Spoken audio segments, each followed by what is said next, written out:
in too. All right. Words about books. It's what you're listening to. I'm Nate. Hey, buddy. You finally waking up this time? Fucking... What? Is that a microphone? What the fuck is it going? Yeah. We're recording Words about books. You don't remember this? We had a pretty long conversation. Where are these handcuffs? I see what you're doing. Okay, I'm handcuffed to a chair. You... Look, the thing at the airport, okay, I just assumed you got home. I've been wandering the East Coast for months. And I've been uploading our pre-recorded backlog of Words About Books episodes, so I think we're even. Well, we're even now. We're definitely even now. Okay, so let's just undo the handcuffs. You had your little joke. Yeah. Well, I'll undo the handcuffs after this episode. Well, actually, I stole my grandma's Ambien and I gave it to your wife to kind of spike your drink. I think she's kind of poured all of them in at once. I don't think she actually paid attention to how much I instructed her to put in. It's been a little while. You've been out for day and a half. Well, if I know Spooky Shy, there's probably no small amount of CBD oil in there, so that could be a factor. Yeah. I once I gave the Ambien over to her, I just pieced out for a little bit, let her do her thing. I was gonna bribe her, but as soon as I said that we were gonna tie you up, she was all on board. So I don't want to think about the implications of that, and I won't. So I'm glad that this all worked out for me. Okay. So are we gonna get to the uncuffing? Yeah. In like hour and a half or so, and then after your wife will uncuff you. I obviously see what you're trying to do here, but you can't touch me, Nate. I don't have a Lovecraft that you can torture me with. There is no author that bothers me in that way. So I'll just sit here for an hour and a half and I'll have a good time. Yeah, that's true. Do your worst, Nate. There's probably no author, certainly not in the public domain. So I can't bring out Ernest Cline's Armada. You can't read me Ready Player I don't want to. The only thing you could do is Ready Player 2, and I know by copyright law you cannot. Yeah, so instead I decided to go a different direction. So you remember how last year we did a 2-part series, and as a result, you had to do a stream. Oh, the story of Starcraft, yes. The stream you gave up on because it was so boring. Yeah. But I couldn't just let you off the hook that easy. So I decided to go ahead and read another book from the Starcraft universe. Yeah! There are more? Oh, there's a lot more. There's so many more books, Ben. I mean, how many author self-inserts can get with Kerrigan? Like, she's a bug now. Yeah. Well, it was hard, but they had to just go ahead and make another hot lady who is also an assassin. Oh, no. Actually, it wasn't that hard. It was actually really easy. Is this Nova? No. That's the other super hot assassin.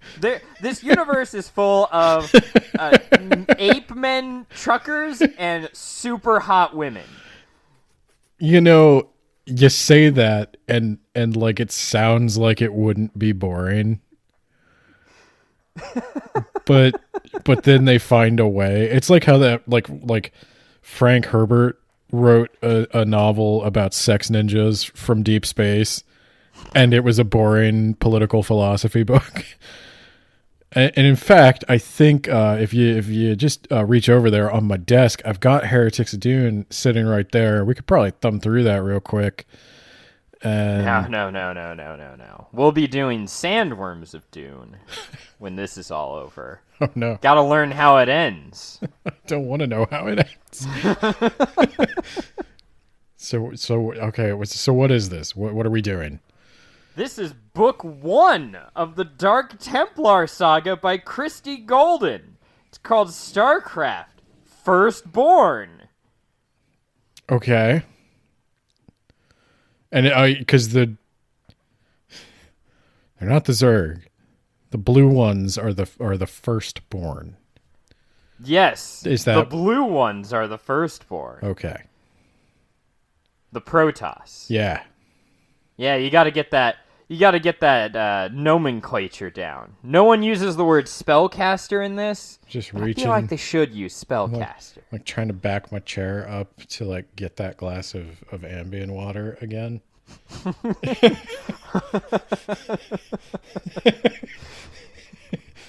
Like there might be more than one way to ride this out. That's a good idea, because if you go back under, that'll give me enough time to read the second book. And then we can talk about that too. All right, let's get it over with. Yeah. All right. So let me set the stage for you. So this takes place between StarCraft 1, which is that game that we didn't finish at all because it was really boring on a stream, and StarCraft 2, which I don't recall how much of that you played, but now you know. Now you know where this takes place. I feel like I played the first mission, so the one with Jimmy Raynor.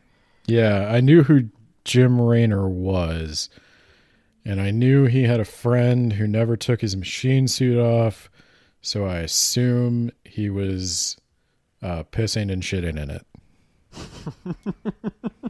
You're not wrong. You're not wrong.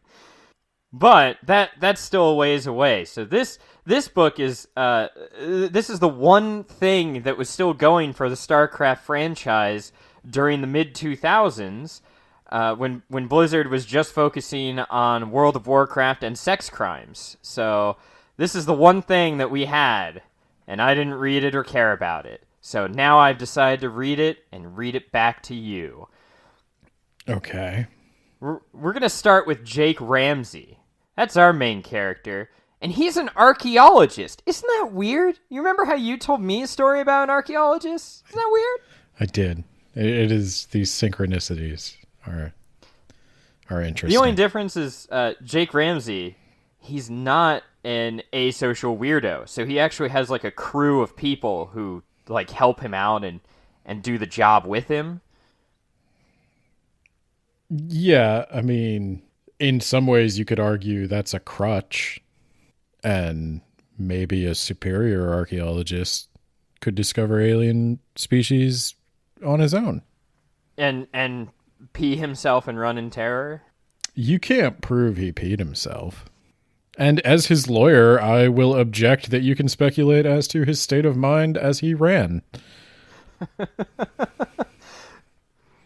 Given his other work, I can only assume he peed himself. But not Jake Ramsey. Okay, not Jake Ramsey, he doesn't run away from alien artifacts. He runs toward them. Okay. Okay. Well, not right now. Actually, he starts the book kind of, down on his luck. He's on some crap hole assignment in the middle of bumfuck nowhere space. He's on an assignment? Well, I guess I Who should say assigns he's an being archaeologist? paid. Yeah. He's being paid to go to the middle of bumfuck nowhere and excavate some stuff on a planet no one else wants to go to. I was going to say, because it's space. He's in the middle of nowhere, and so it has to be a whole planet of nowhere. Yeah, that's true. Okay. And he used to be like a premier archaeologist. I guess that's a thing. He used to be at the top of the list. Okay. You look up archaeologist in the Confederate yellow pages and he's at the top. He was one of those. Oh, are they still the Confederacy in this book?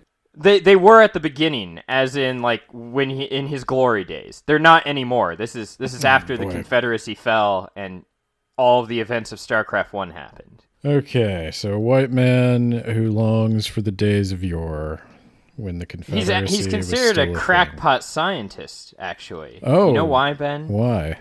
Because he believes, get this, I know, it's ridiculous, that there is a third alien species that predates the Protoss. Isn't that absurd? Wouldn't it be, like, really weird if that were the case and real? It seems to me that there can only be 3 alien species in the cosmos at any given time. That's what my daddy told me, and that's what his daddy told him. And I don't think you're going to come in here with your fancy book learning and tell me about the Drake equation, okay? It's the great filter. Where is everybody, you know? If there's this mysterious third race, where are they? Yeah, exactly. But and the answer is nowhere, because we haven't run into them yet, and so they don't exist. And this is actually a question that relates to more than one sci-fi thing we're covering at the moment. Are archaeologists scientists? Well, that's a good question, and this book says yes. I mean, I honestly don't know. Are they considered scientists? Like, are anthropologists scientists? I guess they are. Google says half science and half humanity. Okay. Okay. So he was once the Gordon Ramsay of archaeology, and now he's just the that Jamie Oliver of archaeology. Jamie Oliver? Who's that? I guess that's kind of the point, right? I think, if I'm thinking of the right guy, he's some bougie dipshit chef guy who's like on a crusade against chicken nuggets. This is a very apt analogy. Yes, that's our guy, Jake Ramsey, plucky underdog archaeologist who hates chicken nuggets. I mean, look, I'm still a little bit on the Ambien here, but what I've learned, you know, we're writers, right? And yeah, we set out to do words about books to discover what good writing is. And doing words about books, I have discovered, if you are not one of those people who has the ability to imagine a personality other than your own, you can't imbue a character with any real humanity, you can imbue them with a quirk. That's true. Not like My Hero Academia, like Seinfeld. So you can just be like, look, Jake Ramsey, he likes 2 things: aliens and telling kids their favorite food is poor people garbage. I would like this Jake Ramsey a lot more if that was his quirk, actually. Yeah, buddy, I've seen the breakfast sandwiches you eat. I don't know, I wouldn't be getting too high and mighty. Well, to be fair, breakfast sandwiches are the best thing ever, and I'll fight someone. Well, I'll have Ben fight someone and patch him up afterwards. You just gotta unhandcuff me right now, and I will fight whoever you want. Yeah, I'll handcuff you in like an hour or so. You know, we gotta talk about Jake Ramsey. All right, what did Jake Ramsey do? And how he's about to get his ticket out of this hellhole. What's he doing here? He's digging. He's archaeologying. What's he digging for? He's looking for stuff. Somebody paid him to be ancient civilization stuff. Okay, but not like third alien civilization. Just like your normal. No, that's about to come up. Just your normal ancient civilization. Yeah, exactly. Where if you found an ordinary ancient civilization, it'd be bullshit and boring and like exactly no one would care. But if he finds third alien ancient, so is he looking for an ancient human civilization? I have no idea. It's not important what he's doing at the beginning of the book, just that he's down on his luck, because he's about to get a call from a guy that, as far as I'm aware, and I didn't do any research and I refuse to, is introduced either in this book or around this book. It's Valerian Mengsk. Mengsk's son. I forgot that was his name. Hey, Yeah. Jake Ramsey, it's me, Valerian. I'm calling you to adventure. That is actually what he sounds like. Yeah, he's going to give him an offer he can't refuse. He's going to give him a crew, well, a bigger crew, money, and he's going to send him off to dig in a temple-looking thing that might be from third alien species that we don't know about unless we read the instruction manual of StarCraft 1 or played StarCraft 1 at all. Is it like a thing that... Do they specifically mention he's stuck in the middle of nowhere? Yes. But, like, where else does one do archaeology? Well, some people get the good gigs. Right. Like, his gig in this is he gets they bring on, like, atmosphere generators and Marines to defend him, and they give him a bunch of money, and they give him all the support he could use. But his first gig is, like, on a planet that gets way too cold way too quickly and has little insect things that burrow into your skin that need to be removed by hand. Or yeah, but, like, Indiana Jones never dug for artifacts in a 4-star hotel, you know? Yeah. Like, all that's kind of his archaeology loss. is kind of done in the middle of nowhere. Because if you're in the heart of Manhattan and you discover a civilization... You're just visiting New York. But yeah, at least he'll go to a nicer planet and get more money and support. And if this pans out, his career is back on track, baby. So Varys Targaryen wants him to deliver a box of space junk. What's he mining for? Well, okay. So let me set the stage for you again. In some previous book that I didn't read, but if you drink that Ambien water, I'll go ahead and read, and then we'll talk about that book. There was some sort of, like, glowing, almost living temple artifact, and some idiot kid accidentally got into the central chamber, activated it called a bunch of Zerg and Protoss, and also the nearby people. I think it was a human colony, and a huge fight broke out, and in the end, the temple, like, ate everyone, and then it shot out a new species, like some sort of energy being, and I guess it also pooped out the humans. They came out okay, but the Protoss and the Zerg, they're gone. Wow. And now we found a similar one to that, although it appears to be inert. And so Jake Ramsey's job is to get into the central chamber of this fine establishment. Why does Viceroy Musk want him to do that? Because they want to gain more knowledge and then to somehow use that knowledge as a weapon. I guess I could see that if there's a phenomenon that seems to smash Zerg and Protoss together and send them out into space and leave the humans where they are. I could see how that would be useful as a weapon. Yeah, especially when you're like the weakest of the three species. Are you? Except in multiplayer. Yeah. Except by every metric, yes. Yeah, in multiplayer, you're on easy mode. At me.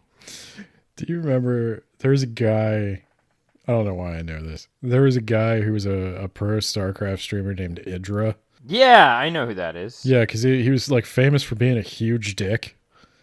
And I guess he calmed down later in life, but the one, there was like a screenshot that went viral of some guy who randomly matched up with Idra, and he was playing Terran, and Idra told him to apologize. Because it's easy mode, right? Yeah. That was his point. He was like, you play Zerg or Protoss, or you apologize.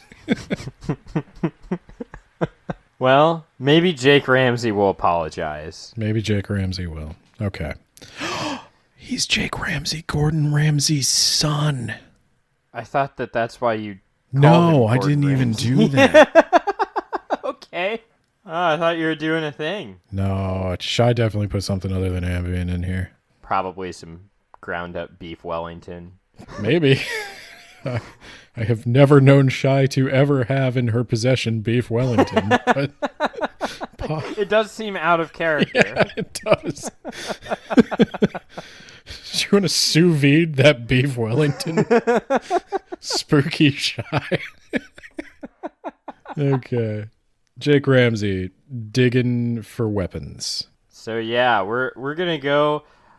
I could introduce you to Jake's crew, but spoiler alert, we're not gonna need to get attached to any of them except for one. The hot one. How did you know? Her name is R.M. Doll. What? They find out later it stands for Rosemary, and like Rosemary is usually one word, isn't it? Or, yeah. So why would, Wait, I think I think it was one word. it would just be R doll. Maybe it's like Rosemary Marie. Wait, how's doll spelled? Dahl. She's Roel. Never mind. That's a reference. So okay, so She's super hot, Ben. Like incredibly hot. like a doll. Like all the time. It's pointed out just how hot she is. She's unironically hot. She's got curves for days, Ben. Oh, And what's that her ass? what's that her role? ass, Ben. What's her job? Shooting things that threaten the safety of the archaeology crew. Okay, so I'd imagine she'd be pretty muscular, right? I don't think so. she's a petite muscular, Ben. she's hiding all those muscles under her nice curves in that ass. Well, I suppose if they're big enough, they would hide muscle. Partway through the book, Jake is even like, I never realized how attractive she was, and like, yeah, you did. Yeah, you did. Like, if this is from your perspective, like every single thing about her is like her pouty lips and like her curves and shit. Also, Jake doesn't want her on the team because, like, ew, guns. Am I right? We don't need any guns around this temple that looks like this other temple that ate a bunch of people. I mean, aren't there, like, animals on the planet? I don't think so. What? I'm sure there might be. Maybe. I don't know. We don't ever hear about them. There's no atmosphere. So I assume not. They actually come in and they set up an atmosphere, an artificial bubble around the site. Space truckers stole my atmosphere, Ben. Yeah, I was gonna say that seems like a very elegant solution for the engineers of the Terran faction. But okay, I could kind of see why he thinks guns are not necessary, though. If you're on a dead rock, like you could probably leave them on the ship, get them if you need them. But there is no ship, Ben. The battle cruiser drops them off, and then it pieces them out, and they're on their own. Oh, I'd be a lot more concerned about that. I would kind of be a little more concerned about that, too. Yeah, we should probably have a ship. Well, we don't. So sorry. And actually, as I was reading this part, I thought you might actually enjoy this book. So let me go over the details of the dig. So like I said, they're dropped off by a battle cruiser. They've got so they're stuck there. And they set up their atmosphere. And Jake learns that there were 3 other teams before him that all failed to make it inside that chamber. And they all started to become, like, ill as the dig went on. And the walls of the temple are vibrating really softly. And his team members, they start experiencing, like, night terrors. They're getting gradually worse as the days go on. Oh, my. I wonder if Christie Golden ever heard of H.P. Lovecraft. Oh my god! Starcraft, Lovecraft, it's all there. Starcraft. Would you be shocked to hear that Jake Ramsey, Gordon Ramsay, Beef Wellington, QAnon. You need to uncuff me. I gotta go tell a senator. We cracked it.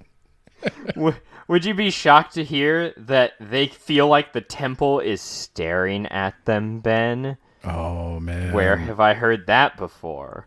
That's what H.P. Lovecraft felt like. Have they risked the stairs? He actually he puts his foot on a section of floor and it collapses and he falls several stories down. Was he ever able to look at a floor again without experiencing the terror? Wait, is he alive? He is alive. Is he and injured? In fact, yes, he does get injured, but it's Starcraft, so they could just patch you up. Okay. Got a medic, they'll just shoot medic into you. Okay. But that collapse was actually good because he finds a secret passage. And when he puts his hand on a certain spot, a glowing door appears. And there's a message written in blood, Ben. Oh, okay. Is it in English? It's in Protoss. Oh, does he read that? They have to decipher it. Wait. Don't the Protoss communicate telepathically in like a giant Yes. cloud computer? Pretty much. Why would they have a written language? Oh, there's a point to that, Ben. Okay. Actually, that's weird that you asked that, because that actually does come up. Awesome. Nice. So I'm just going to fast forward through the dig, which I actually enjoyed, but Jake is like, he's thinking he needs to think like a Protoss to get inside this door somehow. Okay. Be telepathic and have access to the common intelligence of your entire race. Exactly. But he then has an epiphany when he sees a mollusk. I guess there are other animals on the planet. It could be the ambient. I dead serious thought you were going to say mullet. Well, it could be a mollusk with a mullet. And he's like, wait a minute, the golden ratio, Ben. The spiral. We're hitting all the Yeah. we're getting all the hits. Yeah, actually. So the golden ratio is like a thing that's found in a whole bunch of different like animals. I know what the golden ratio is. Yeah. Oh, good. Fibonacci Okay. sequence. Yeah. This ain't my first space rodeo, cowboy. All right. Well, good. I don't have to explain that shit. So he goes to the door and he solves it using the power of a spiral, actually. And RM. Wait, it was just like a followed little him. video game puzzle to get in? Yeah, kind of. I think there's a little more to that, but you know, you don't want to be here all day. Have you ever wondered at the like logic of it when it's like I don't know. I'm kind of like legit tired, and so the ambient thing works. Like I've always wondered in video games, it's like, why would somebody lock a door, but only to those who aren't smart enough to solve my puzzle? It's okay if you steal from me if you're smart enough to solve my puzzle.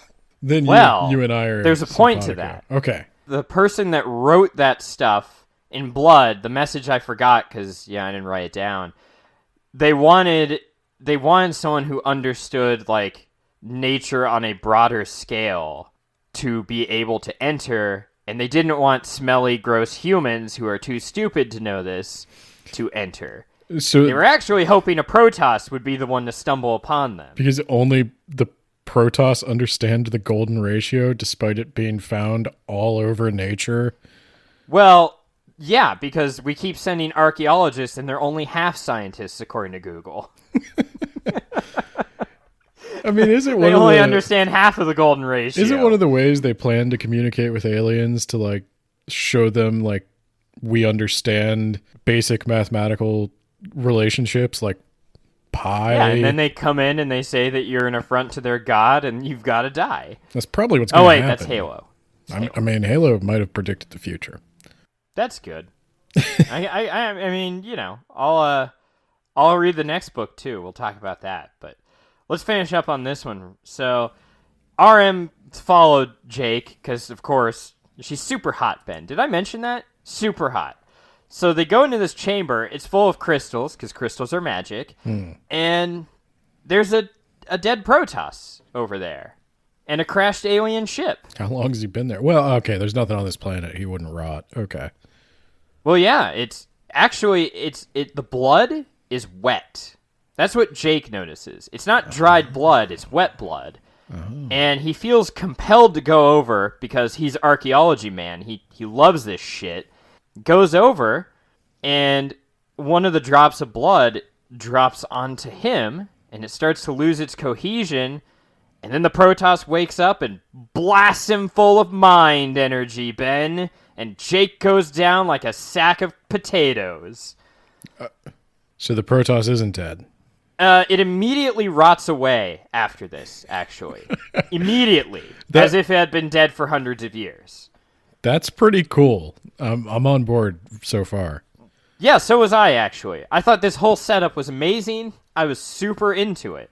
And I was like, wow, I might actually recommend Ben read this. I was going to say, this is actually much better than the first book and the first game. Unfortunately, the rest of the book happens. Okay. So, Jake, he's in the infirmary, and they've got some stuff hooked up to his brain. I guess they have that just in common medics. That's the Terran thing, I guess.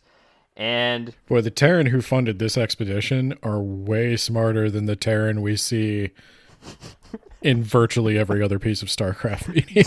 Don't worry, Ben. We'll run into those Terran too. Wasn't there like a cutscene in the first game that we saw that they were like just carrying some nuclear bomb like out in of a its case of beer? Yeah, yes. and then they drank the beer. Yeah, they're all gonna die anyway, and they did. They didn't plan to. I think they planned to set a did. timer and leave. Oh, did they really? Yeah. But then they couldn't, so they just blew it up. Yeah. But anyway, point is... he made the best face ever. He had a face? Yeah, the guy who detonated it had a hilarious face and like 2 teeth in his jaw. Like 2 polygons in his sprite. Yeah, they find that Jake, he wasn't attacked by the Protoss because his brain isn't like a shriveled up prune. He's actually experiencing a lot of activity in certain sections of his brain, one of which being the limbic system, and actually it cuts to Jake's perspective, and he's experiencing a lot of like anger and hatred and abandonment. But enough about him. Well, I guess no, he wakes up. Okay, so he's gonna wake up after being out for like 12 hours. He wakes up. I assume his crew's not dead at this point? Correct. Okay. And one of the med assistants, they're talking about Jake's friend, one of the archaeologists whose name I don't remember because she's not going to make it. And he's like, let's call her Bertha. Yeah. Okay. Okay. So he's like, I sure do wish I could make enough money to take Bertha to a hot date. She's got such a nice ass or whatever. And Jake's like, hey, that's my friend you're talking about. He's like, what? Like, I didn't say anything, dude. What are you talking about? It's like, yeah, you did. And the guy's like, oh shit. I've been thinking these thoughts like in my head. Holy shit. I think he's like reading my mind. I gotta go now. He didn't think to report that to anybody else because he was He reported that immediately, actually, awesome. to the doctor. I like this book. This is going well. He's like, hey, doc, Jake is like, he's hearing conversations from my brain. And then RM comes in, and RM's like, how's Jake doing? And Jake's like, holy shit, I can't believe you'd betray us. And yeah, so it turns out double cross time. She was employed to get them off the planet if things went south and deliver them to some guys who would vacuum out the contents of their memories and then execute them for some reason. Because it's the Terran Dominion, you see. And if Octurus Mengsk is not unnecessarily evil, then you're doing something wrong. Okay, so if things go south, in what way? Well, I think it was... So she stole his medical data and sent it to Valerian, and then someone happened to have access to that who wasn't Valerian. It was his assistant. It's very obvious it's his assistant. I think it's all but spelled out. And the assistant sends that on to Valerian's dad, Arcturus, and then Arcturus is like, all right, round him up and ship him to the brain vacuum. Valerian is actually like, I have no idea why this has happened, because I wanted to just have Jake sit down and have a conversation with me about what's going on in his head. Presumably then would vacuum his brain out only if Jake, like, resisted. But his first thought was not, let's be evil for some reason, which was Arcturus' first thought. Vacuum his brain out and get over with it. I like how you're pronouncing it kind of southern. Arcturus. It's Arcturus. Arcturus. Say it like you're from Pennsylvania. Arcturus.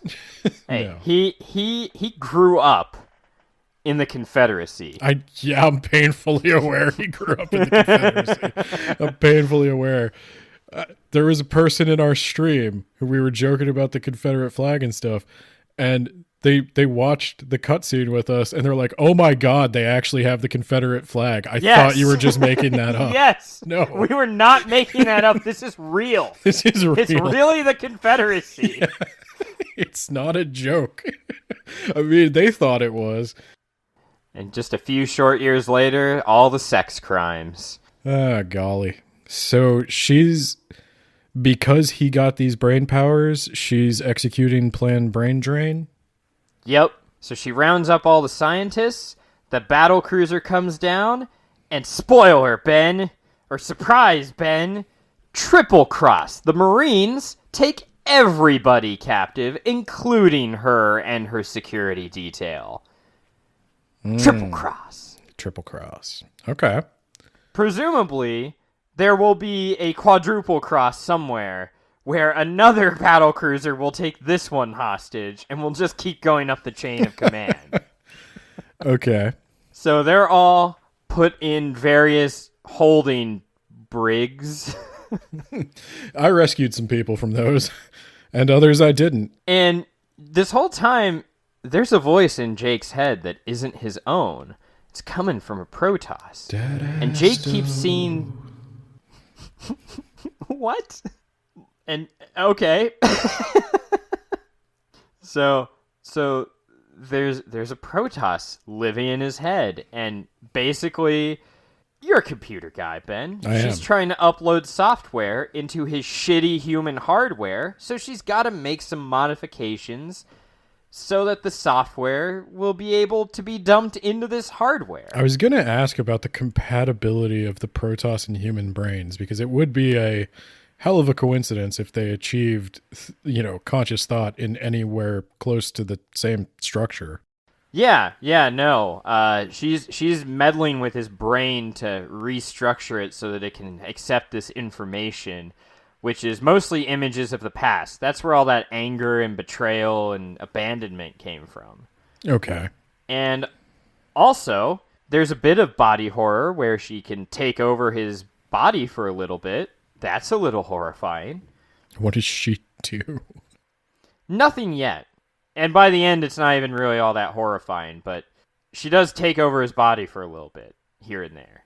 Is it possible that she would ever consider... Now, I know, the first part of this book was, set up, one thing that sounds really cool and is kind of a horror movie, but, what if right now they just started playing a trading card game and, she swapped with him to, get an advantage over opponents here and there, and they could call her, what's his name? Ramsey? She could be, Yami Ramsey? I see what you're doing here. I see what you're doing, and I like it. I mean, because he did solve, a sort of, millennium-old puzzle. And his primary antagonist is a really rich guy who's maybe a little effeminate. I'm sure they could stick a fake eye into his head. Oh, you talk about Pegasus. I was like, Kaiba is not effeminate. Yeah. Oh, God.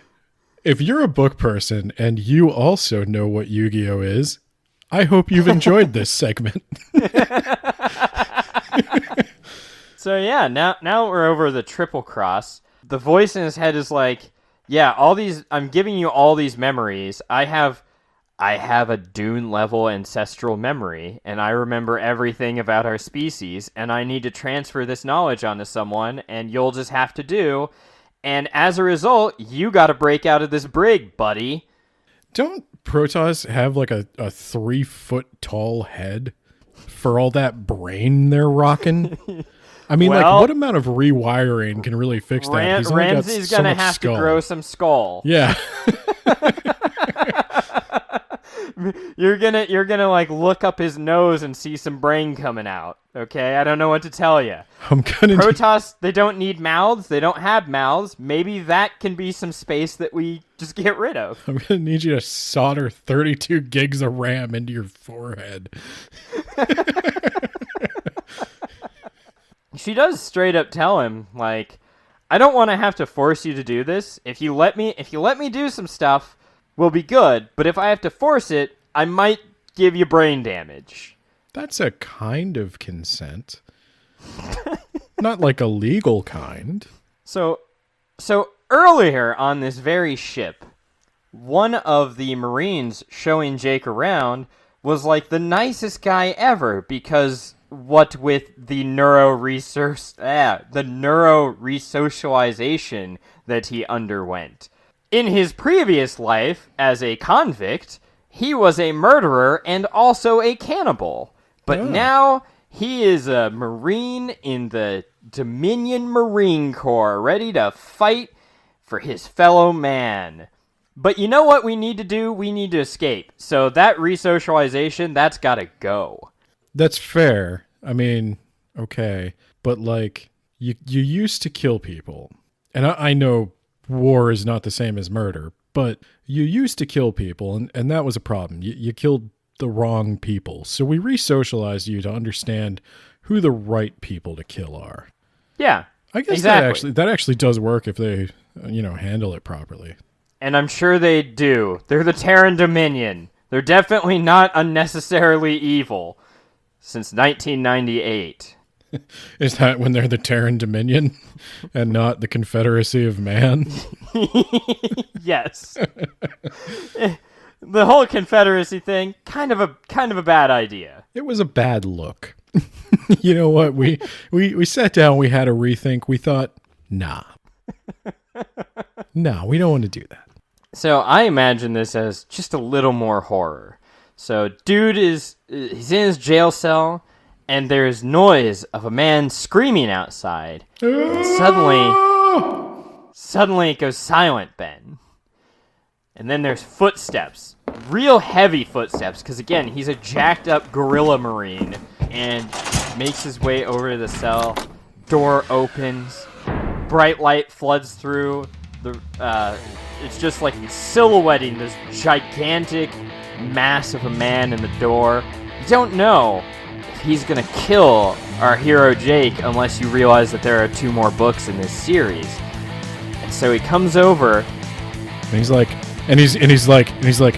Hey, buddy, you want to get out of here? so he's like Mike Tyson. He's got a really funny voice, but he'll kick the shit out of you if you bring it up to him. He will punch your face right off of your face. Yeah, no, Mike Tyson sounds the way any man should sound. Please don't kick my ass, Mike Tyson. So first of all, this guy's like, thank you for freeing me, buddy. And he lets Jake out. And he's like, I'm going to go free other people from life. And so he does that. It's time to do what I do best. Not only was the neuro-resocialization taken away, but then he was forced to experience all of those memories in vivid detail as if they just happened. Whoa. So he got to re-experience in great detail all of the cannibalism he had been doing previously. I bet that felt great. It did, because he does go on to eat more people. Yeah, I mean, obviously. So he goes through the ship, randomly shooting Marines, and then he destroys the life support system. Meanwhile, Jake rescues RM Doll, and they Why? get in an escape pod. Well, because the she's Protoss hot? told him to. Protoss told him to do it. And yes, it's because she's ridiculously hot. Yami Ramsey was like, dude, if you rescue her, I bet she let you hit that. And he was like, all right, this is my trap card. I've read her mind. I think you have a chance. Okay. I like how him and the Protoss are becoming bros. I hope this relationship continues to develop. Oh, yeah. Also, the Protoss has an eidetic memory. That's the least weird thing about the Protoss. Like, when she has an eidetic memory of lives she didn't live. I mean, you can't pull that one out on me now like it's a big thing. So they get in a life pod, and Doll contacts one of her associates, Ethan Stewart, the only man she trusts. Never trust a man with two first names. That's fair. Especially if he came from the Confederacy. Especially, yes. Then the middle of the book happens, and it's mostly just a whole bunch of flashbacks to Ethan reliving the lives of Protoss during the Eon of Strife, where they're killing each other. They feel like they've been abandoned by their gods because as we established last year, the Xel'Naga were kind of assholes. Why would Ethan be reliving this? Sorry, Jake. Did I say Ethan? Yeah, you did. Oh, okay. Well, I to be fair, I can't keep them straight. They're basic. Okay. Jake experiences a Protoss archaeologist, actually, and they discover, first of all, they're talking to each other in each other's heads. That's how they communicate. Mm-hmm. But they also learn the written word. Like, they figure out that, like, symbols can have meaning. So that's neat. Why? Okay. Because why? Their gods left behind a bunch of relics with symbols on it. And they're okay. I wonder if those symbols actually mean something other than just, like, weird shit on an obelisk. And they're like, oh my god, we just invented writing. We didn't need writing before because we could just talk inside of each other's heads and read each other's thoughts, but now we can. Well, I'm glad they addressed that. Honestly, that's a good thing for them to have done. Jake is also a little reluctant because he then experiences another Protoss who's murdering the tribe of the main Protoss he's inhabiting. And he doesn't like that, but the other Protoss, the one in his head, Zamara's like, you've got to learn that they're one and the same, that we're all one people. So you have to understand this from multiple perspectives, bro. Wouldn't that add, like... I mean, that is an interesting concept because that would add a whole new layer to murder itself because, like, it would be like how it's very difficult to, like, bite your own hand until it bleeds. Every act of murder would also be an act of suicide, like, because you'd feel every moment of it. Yeah, so now you understand how this whole Eon of Strife is going to end, and they're going to unify. I don't even know how they made it an Eon. Well, because, okay, so this guy's killing a member of the Chelak tribe. So are they not psychically connected to other tribes? They're not. They can talk with one another, but they don't feel one another. And the reason that this guy is killing the Chelak tribe, I don't know why I keep saying it like that, is because they are the one tribe. Because you don't want to say shellac. Shellac. The Shellac tribe. Their units are colored white in Starcraft 1. Are they really? Yes. I looked that up just for you. Okay. So yeah, the Shellac tribe. The reason they're killing them is because they are preserving the Xel'Naga artifacts, and they're like, why are you doing that? They abandon us. Daddy issues. This is a war over daddy issues. Exactly. What an advanced people. So they go on a journey. The guy that Jake is inhabiting, and also his master, the guy who discovered the written word. They discover crystals, and as I said before, crystals are magic. Obviously. So these are the Kidaran crystals. You remember those things that came up a few times and never came up again? Of course you do. I actually do this time. I actually do remember that. Exposure to this allows the two Protoss, Jake Protoss and his master, they now can feel each other as well. It's not just words, it's emotions. Okay.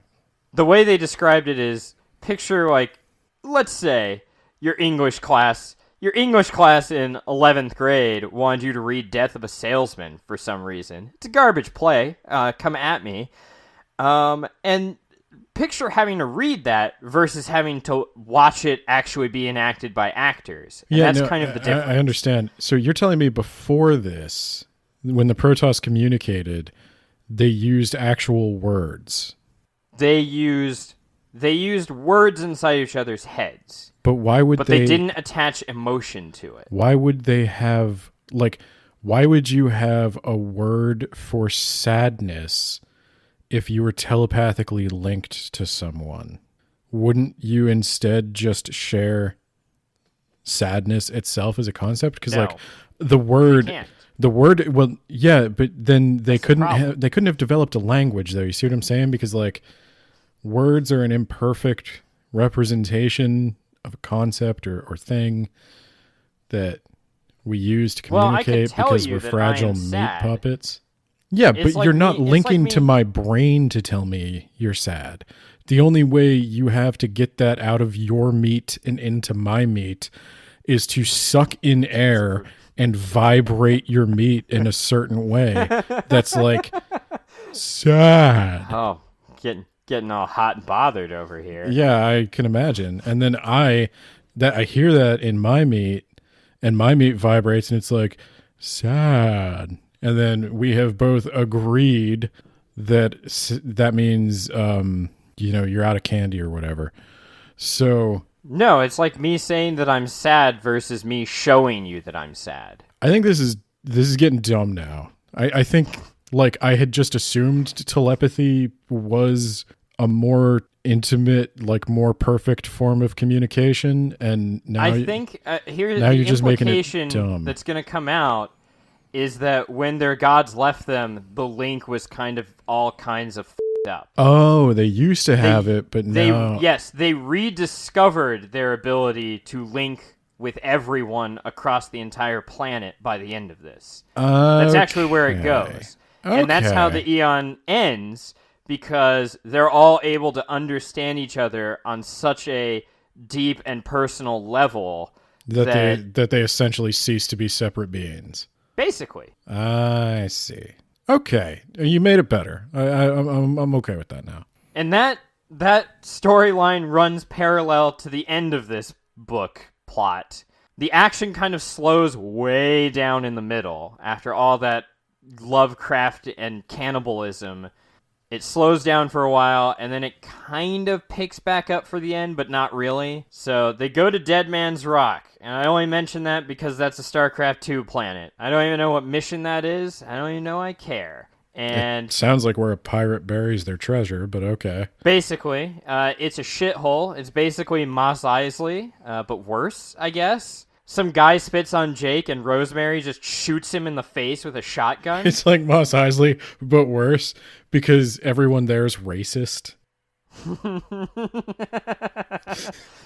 So like Mos Eisley is what you're saying. I don't know. Mos Eisley was pretty cosmopolitan, but here, everybody's Confederate, you know? Well, they're it's like Dominion. Yeah, we got rid of that Confederate branding years ago. But this is the kind of bar you go to where, like, behind the bar, they still have a Confederate flag.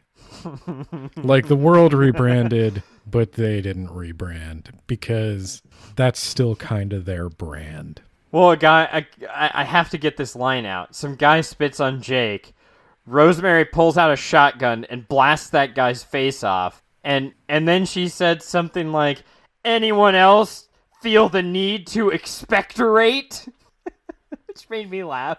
Like, you know how people talk in Firefly. Right.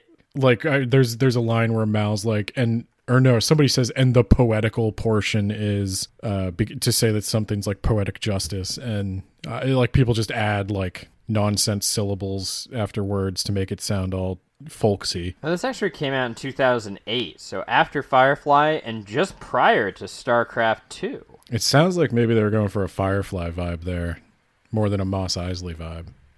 And you know what you need with your Firefly? You need to put a little bit of Lovecraft. They had the Reavers. Yeah, but Reavers were like cool, and Lovecraft was like not. You're not wrong. That is one of your more poignant analyses.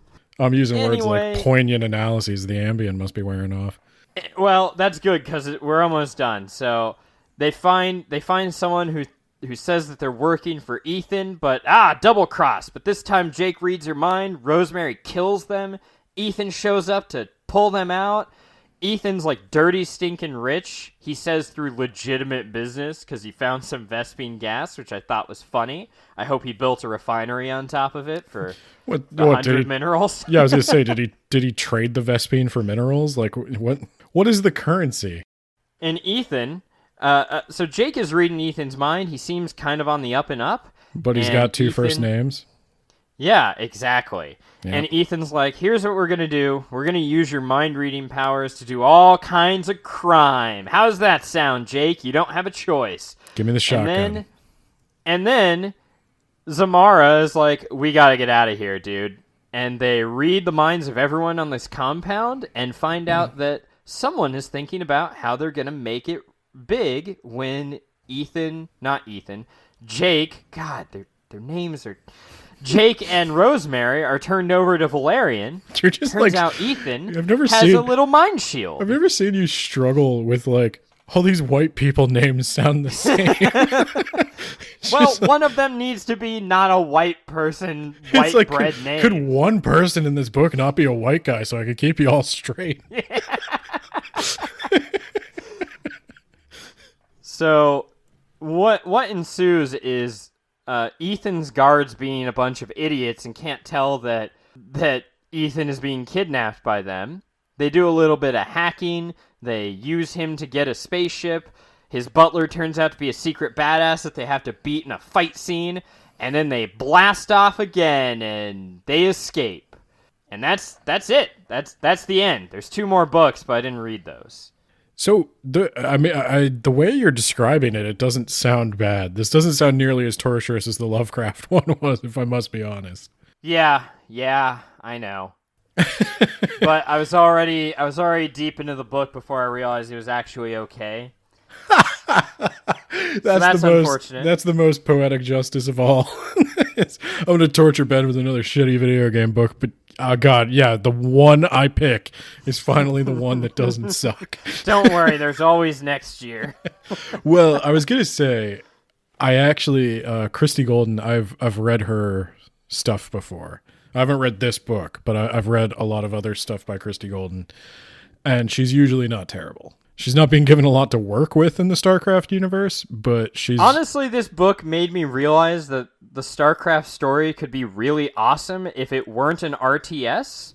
Yeah. Like if we didn't know the alien perspectives, you were just a dude, you were doing whatever, rebelling or working for the Confederacy or mining or whatever, and aliens came out of nowhere and started vaporizing planets, and then other aliens started eating people, and it turns out we're kind of just caught in the middle of this gigantic war, and we are hopelessly outmatched, and I could see this being a cool, like, Mass Effect style shooter RPG where you learn ancient secrets and then you save the day or something. If you don't think Mass Effect, like the people who made that weren't inspired by playing games like StarCraft when they were younger, obviously they were. And this goes beyond the realm of like a book podcast. We just both happen to know a little bit about games as well, so I'm sorry if this bores anybody, but we mentioned before, I think... You knew what you were clicking on when you clicked on a story that had StarCraft in the title. But we mentioned before that, you know, it's a pretty widely known fact that StarCraft was originally supposed to be Warhammer 40K, but they didn't get the license, or the license got pulled. The Warhammer people saw it and didn't like it, and so they just had to hastily construct a story that looked like Warhammer 40K. Yep. And that's the guilty secret of StarCraft. That's why it's a joke, because they didn't know what else to do with it. But And also Warcraft was going to just be the other Warhammer. Yeah. And so they probably should have gone ahead and followed the Warhammer model, because Warhammer has many different genres of games that all draw from its lore. You can still have StarCraft be the RTS for the big, big military Korea, battles. mostly. Well, you can have it for like the big military battles. You can have your RTS. That makes sense. But for a personal story that really explores the lore, do an RPG. And then Well, they were going to do StarCraft Ghost, which I remember looking forward to as a kid for like 8 years. And then it never came out and got canceled. Blizzard. Well, apparently, could you not do sex crimes long enough to release my game? Apparently not. They're in quite a lot of trouble. God. Yeah, I don't know if anybody, we're not going to get into it. Because again, I do know that there are people who listen to every episode of Words About Books who have come to me and said, I have no idea what you were talking about in this episode. So if you don't know, StarCraft was made by a company called Blizzard, and Blizzard is currently in a lot of trouble for systemic, I want to say misogyny, but it's worse. Just people have actually died over how bad Blizzard was in America. This is insane how bad it's gotten. So you're just gonna have to Google it, because we don't have time to get into it on this podcast. But yeah, Blizzard's probably not going to be making that many more games. To be honest, they're either going to have to fire everyone, or rebrand, or both, or I don't know. Oh, the government's involved. I didn't realize it got to that point. People are going to go to jail. This is really bad. When I first heard about it, I was like, okay, they're just going to find a way to sweep it under the rug and fire a few people. And, okay. No, it is. Oh, shit. Every investigation turned over. There was Bobby Kotick's the CEO of Blizzard, and he knew about everything, and he didn't tell his board. And when the board, that's the one thing that a CEO can actually get in trouble for. Yeah. So the board had told him to take care of this problem, when they heard about it, and he's like, I did. It's done. And then, year later, the board's getting all this legal paperwork filed against them by the state of California, and they're like, what the is this? And they found out Bobby Kotick knew the whole time. And may have been participating, is what it sounds like. At the very least, he threatened to kill a woman. Or he threatened. Oh, and it's not just California. Massachusetts, Illinois, Oregon, Delaware, and Nevada. Yeah, it's... my God. It's insane. If you... That's why I said we don't have time to get into everything. And I don't want to spread misinformation. I read a thing that Bobby Kotick was upset a few years ago that women he was trying to date would Google his name and he would be likened to the devil because he made so much money. And it's don't worry, that's not going to be your problem anymore. Oh, yeah, that was the other thing, is they pay even their male workers criminally low salaries. And they do that fun thing where they lay off a whole bunch of people to save a buck, and then they give themselves a huge bonus for saving so much money. Your bonus is the freedom to seek new employment. Get out of my office. And I'm going to pay myself what I was paying you. Because again, I already got the code. Wait, was this the guy who someone built a guillotine, or was that Amazon guy? I thought that was Bezos. I think that was Bezos. You're right. I mean, I don't know. The stuff that's going on at Blizzard, everybody talks about capitalism and guillotines and all that shit. But the stuff that's going on at Blizzard is just so unambiguous, black and white, evil that it's actually being prosecuted. It's so bad that even the United States government can't ignore it. That's how you know you f***ed up. When the government has to do stuff, You know you've done wrong. When the government has to go after a corporation, you know that corporation done f***ed up. Yeah. Oh, God. God, how did we get... Oh, yeah, that's right. We talked about Starcraft Ghost, and that's how You kept saying Blizzard and sex crimes, and I figured it was probably time we finally, explained that, at least a little. That's fair. That's fair. Yeah, I would have loved a Mass Effect-style game set in this universe, and you don't know anything about the Protoss or the Zerg or the Xel'Naga, and you learn more about them as the story progresses. And then I guess you could even do a Fallout choose your ending, pick your side type thing. I don't know. This made me wish that do you want the red game ending, was the just blue better. ending, or the green ending? Like Mass Effect. That game everybody loved and praised universally when it came out. Yeah, that's why I said Fallout, not Mass Effect. Fallout, like Fallout 76, that game that was universal. No, the good one, New Vegas, which, if you can get to run on your PC without crashing, is a great game. I can't seem to get to run without crashing anymore, but, I'd recommend it if you can. I see how you got Spooky Shy to conspire with you on this trap. You two were probably just downstairs playing Fallout this whole time. I do like me some Fallout. Oh, God. Well, anybody who knows Spooky Shy knows she loves her some Fallout. I assume that she'll be playing some Fallout after she goes through BioShock. She played Fallout last stream. She got sick of BioShock and she just switched to... Oh, my God. I didn't realize that there was another stream. Check that out, and you can see Nate's co-conspirator. Speaking of handcuffs. Yeah. I'm sure she'll get it when she's done with whatever. I'm gonna go. Judo kick! I'm fully awake now, and I'm more flexible than you ever imagined. That makes a lot of sense, because I did not imagine you would be flexible at all. I actually am pretty flexible. But, yeah, so you've been kicked now. Yeah, I'm in a lot of pain. This is true.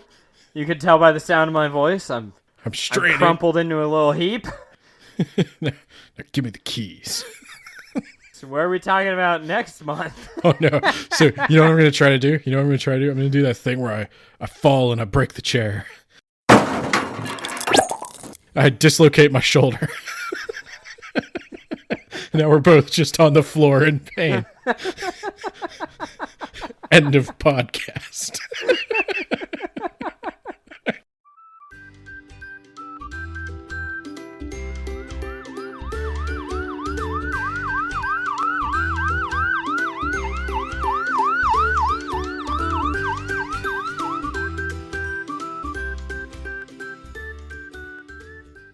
Hey everyone, I just wanted to let you know, this is Spooky Shy, Ben's wife.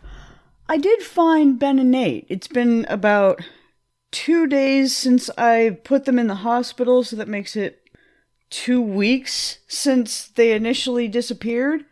The only reason I got suspicious is because nobody came down to yell at me about playing too much Fallout or bother me about Dune and podcasting and stuff.